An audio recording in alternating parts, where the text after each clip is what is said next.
Hello, Year 11s. This is the next in my 10-minute revision series. So let's go. We are this week on question 3 on our paper 2 that we've been working through. And as ever, the links to the paper are underneath. So just to remind you, we're looking at source B and we are writing about the way that Henry uses the letter to his father and the way that he uses language to try and influence that father. This one's out of 12 marks, and that means you should spend approximately 12 minutes on it. On this question, we don't need to compare, and that is such a relief. We are just merely analysing the language, and I've just written up there on the paper to remind myself we need to try and make sure our analysis and our explanations are at least clear and hopefully detailed and perceptive so that we can get really, really good marks and aim for those top GCSE grades. So what you could see right at the beginning of that video was I looked at Henry's letter and I'd used my coloured highlighters to pick out some good quotations. What I'm trying to do is pick out the best quotations there. So actually I can make sure that my points are clean, they're not repetitive, and that there is the possibility that those points that I'm making in my paragraphs are perceptive.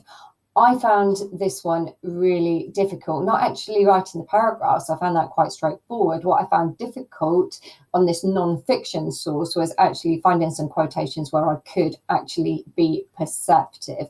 I think you'll agree with me. All the ones that I've found, I have explained and analysed clearly, but I did find it quite difficult to be perceptive without kind of just repeating the answer that I already did on the SQI, the inference question for question 2. So you can see that I've started off straight away, and what I'm really trying to do is bring it all back to language and influence his father. And you can see on the paper, if you go back and pause it where I've annotated the paper, I've said he's trying to influence his father because he hates his boarding school and he wants to come home. So he is trying to be persuasive, and I think that's really important. What I've done when I'm picking out my quotations as well is I haven't just looked at one quotation, I've kind of looked at patterns through the text, and you can see that in this first point that I'm making in his letter, and Henry aims to influence his father to persuade him to let Henry come home.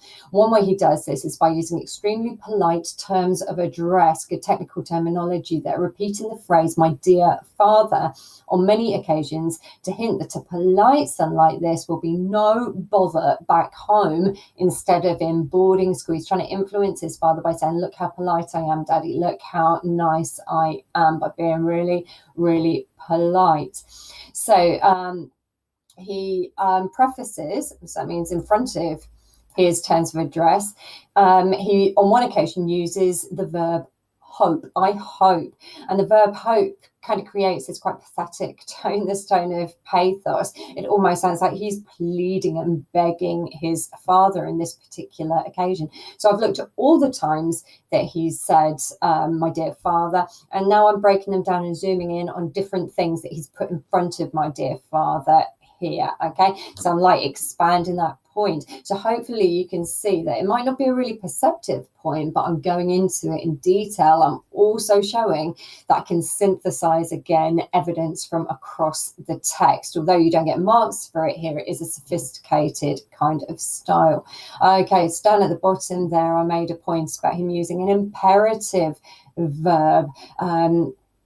And so here we go. I can't remember the quotation now. So you can always wind it back and pause it on there. The imperative phrase. Oh, here we go. "Believe me, father." It's like you can imagine him. Poor little Henry. "Believe me, father." He is begging and pleading with his dad.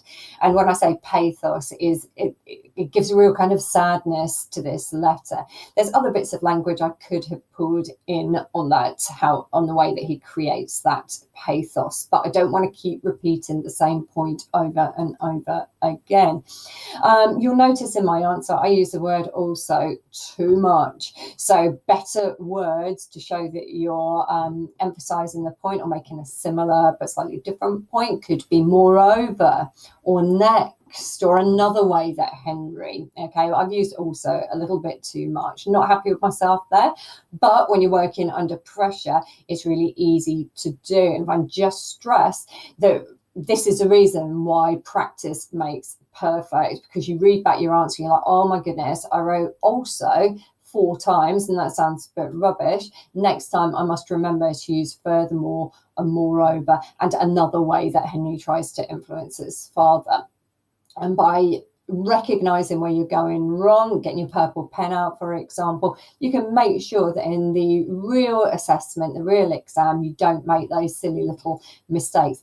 Having said that, I don't think that you get really strongly penalised, because this is marking your reading skills, not your writing skills. But obviously, if you can make your writing really sophisticated, that can really help to influence the examiner in your favour. Okay, let's have a look. We're going here. So I am repeating a point from last time, but I think it's a strong point. So I'm going to take it in an analytical way this time, rather than an inference kind of way. So Henry also plays on his father's good nature by describing his poor living conditions, citing, quote, black bread, quote again, made of the worst barley meal, the superlative worst, a nice technical terminology there, the superlative worst suggests the school is scrimping on ingredients and making the boys suffer so that they can make more profit from people like his father. Because remember, it does tell us it's a fee-paying school. It tells us that in the info box at the top. Boarding school you would have to pay a fee for back in the early 19th century. It's actually pre-Victorian, this extract, isn't it? It's from 1822, I believe. Okay, so I've made one really detailed PEA paragraph where I've used one piece of information, but then because it's repeated, I've drawn in other pieces of information. I've done a second PEA paragraph about Henry playing on his father's good nature, and I've dealt with that one quite quickly. I'm about to do my last one now. You'll see that I was only writing for less than 10 minutes on this, because I wanted to keep it to a 10-minute revision video, because that's the name of the little series that I'm doing on my channel. But I'll probably have enough time to make one more quick point at the end of this as well, and I probably would do that, or maybe read through my answer and see if there's anything good that I can add in there. So what's my next point then? It's about the school coming across as a very dishonest place, a very dishonestly run place, because Henry, I've heard Henry also, there's that also again, which is annoying to myself, Henry also indicates that a school is dishonest and untrustworthy to influence his father. So I'm bringing it back to the question again, how is language used to influence the father? I'm putting that word in. He has to send a sly letter and notes that all correspondence is examined before they leave the school. The adjective sly helps to create, and what I'm going on to write is it kind of almost creates a bond between Henry and his dad. The adjective sly is almost taking his dad back to their childhood, as if they're trying to commit this subterfuge together and they're trying to trick the school together. And that's really sly from Henry. It's a really clever thing that Henry's doing there, making out that the school is trying to trick not just Henry with his horrible food, but also trying to fool his father into making his father believe that it's a really good school. Obviously, if I wrote all that down, it would be about 6 pages and my hand would literally be dropping off. So it creates a bond between father and son, as if they were carrying out subterfuge together, and will hopefully influence his father, as a son should not have to. So I'm linking it back to the question again, just that word that steers us, would not have to sneak around. If you can think of a more sophisticated way, a more sophisticated way to say sneak around, then that would be really good. But I've used sneak around here because I'm working in exam conditions, and that's what I could think of. And it really is a case of practice makes perfect, like I was saying earlier. So the more that you practice, the more sophisticated your writing becomes. And talking of that, when I'm making these little 10-minute videos, I am writing these answers in real conditions. I get quite wound up before I make them because I want to give you a full marks answer.